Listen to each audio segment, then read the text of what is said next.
Shalom, selamat pagi dan salam jumpa kembali bersama saya Pendeta Romauli Syahaan di dalam renungan harian menurut Almanak HKBP. Saudara, apa kabar? Semoga baik-baik ya, dan tetaplah semangat penuh pengharapan kepada Tuhan. Sebelum kita melanjutkan segala aktivitas, marilah kita meluangkan waktu untuk mendengar dan merenungkan firman Tuhan. Biarlah firman Tuhan yang kita dengar boleh menjadi kekuatan, penghibur, dan juga sumber hikmat bagi kita di dalam menjalankan segala aktivitas sepanjang hari ini. Marilah kita berdoa. Segala puji syukur kepadamu Tuhan untuk semua kemurahan-Mu yang menyertai kehidupan kami sampai hari ini. Tuhan, kami percaya hari ini pun Engkau tetap memberkati kami. Kami mau belajar di dalam firman-Mu. Bukalah dan terangilah hati pikiran kami, sehingga firman yang kami dengar akan bertumbuh dan berbuah di dalam kehidupan kami, sehingga hidup kami selalu berkenan kepadamu dan dapat melakukan segala pekerjaannya dengan baik. Berfirmanlah Engkau ya Tuhan, sebab kami telah siap mendengar. Kasih karunia dan damai sejahtera dari Allah Bapa Tuhan kita dan dari anaknya Tuhan Yesus Kristus dan Roh Kudus menyertai saudara sekalian. Amin. Firman Tuhan untuk kita pada hari ini yang ditetapkan menurut Almanak HKBP Kamis 27 April 2023, tertulis dalam kitab Imamat 18 ayat 4. Dalam bahasa Batak dan bahasa Indonesia demikianlah dikatakan.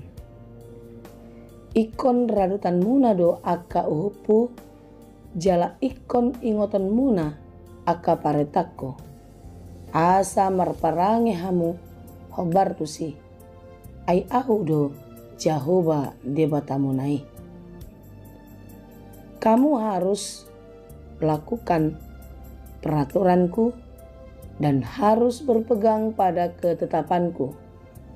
Dengan hidup menurut semuanya itu, akulah Tuhan Allahmu. Demikianlah pembacaan firman Tuhan.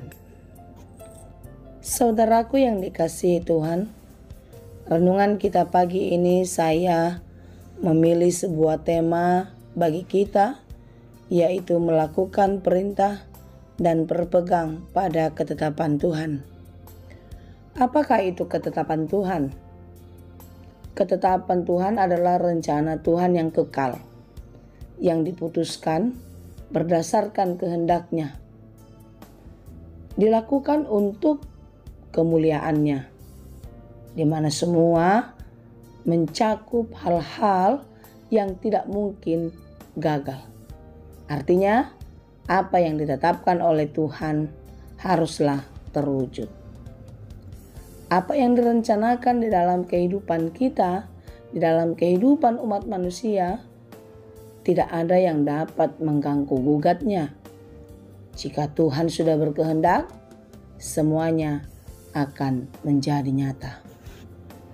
Apakah ketetapan Tuhan dalam kehidupan kita?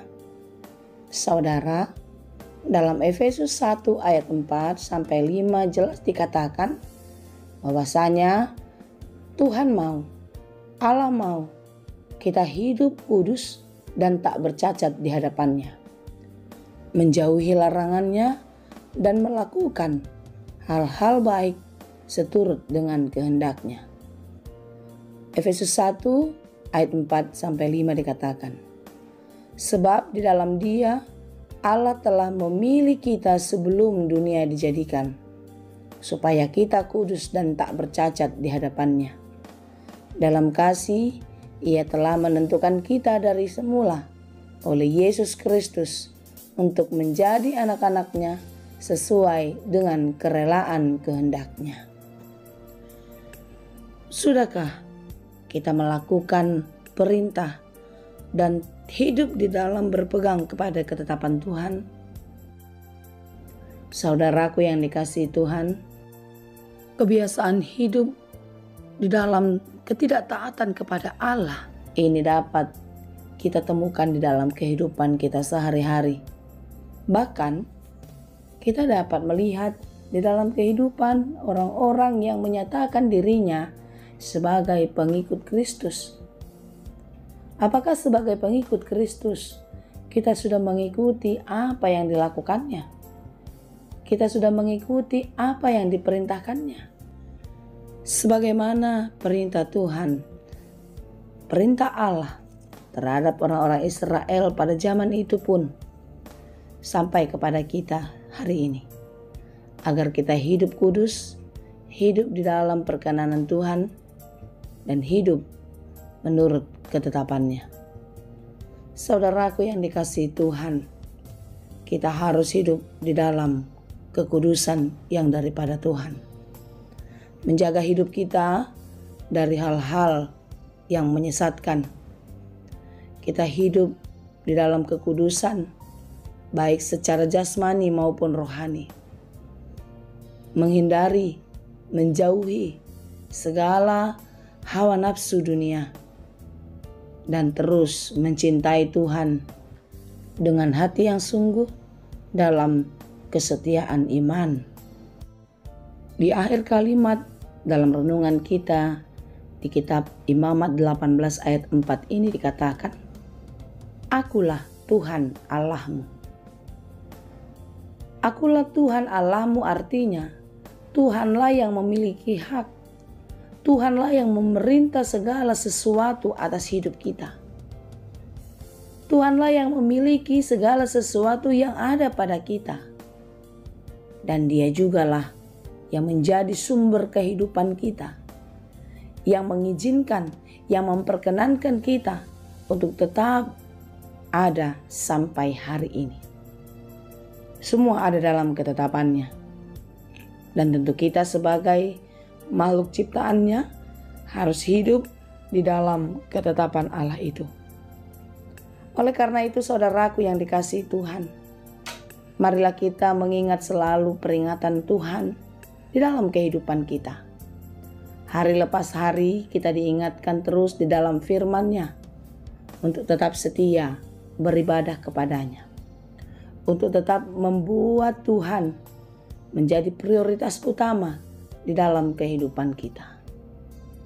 Janganlah kiranya kita menjadikan segala sesuatu yang ada di dunia, orang-orang besar, orang-orang kuat, orang-orang hebat yang ada di sekitar kita menjadi andalan bagi kita. Tetapi biarlah di dalam perkenanan Tuhan semua mereka dipakai Tuhan untuk menolong kita. Tetaplah mengandalkan Tuhan dan setia kepada perintah-Nya. Hal itu tentu tidak mudah bagi kita, karena apa yang ditawarkan dunia cenderung lebih mudah dan selalu menawarkan sukacita. Tetapi marilah kita mengingat bahwasanya apa yang datang dari dunia itu sia-sia dan sementara. Tentu kita tidak mau melekatkan hati kita kepada yang sementara, bukan?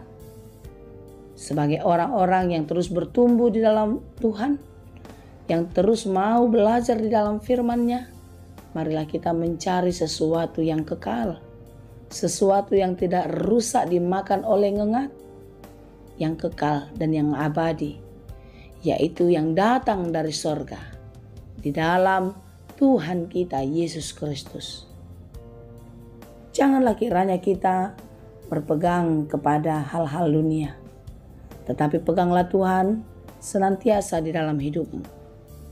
Janganlah mau lagi melakukan hal-hal yang menyesatkan yang ditawarkan oleh dunia, tetapi tetaplah melakukan dan berpegang pada ketetapan Tuhan semesta alam. Tuhan Yesus memberkati. Amin. Terima kasih Tuhan untuk firman-Mu. Kuatkan dan mampukanlah kami untuk tetap setia melakukan kehendak-Mu.